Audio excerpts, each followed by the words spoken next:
landmark natin, Santa Rosario Sabang Valley College. Nasa likod po niyan yung loteng binibenta natin. Yan. So, malapit na malapit lang po siya sa main road, sa highway. Yan. So, kakanan po tayo dito. Dito po yung ating lot na binibenta. So, mula dito sa kanto na to, napakalapit lang po niya. Kung lalakarin din ninyo, mabilis din po siya. Yan.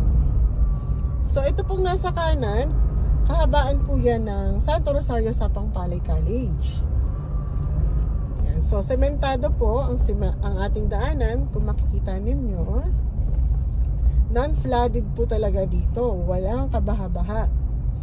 So, ayan po ang ating address sa taas.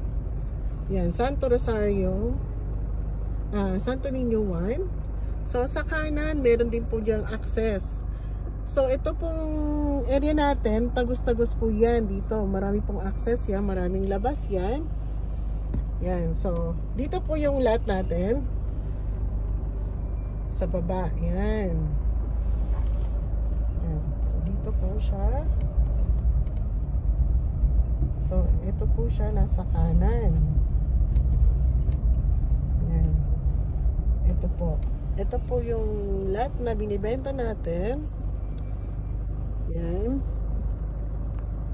Yan. So, wide po ang frontage niyan. Yan.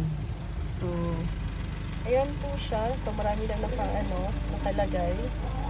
Isisend ko po yung video dito ulit. Yung pabuhay niya sa loob. So, hanggang dyan po siya. Yan, yung may yero na yan. Dyan po yung lot natin na binibenta. So, yun po. Kung makikita nyo, sementado siya. And then yung pinakadulo niyan, papakanan, sementado po yun. So, may access din po yun sa lahat ng area. Marami po siyang lusutan.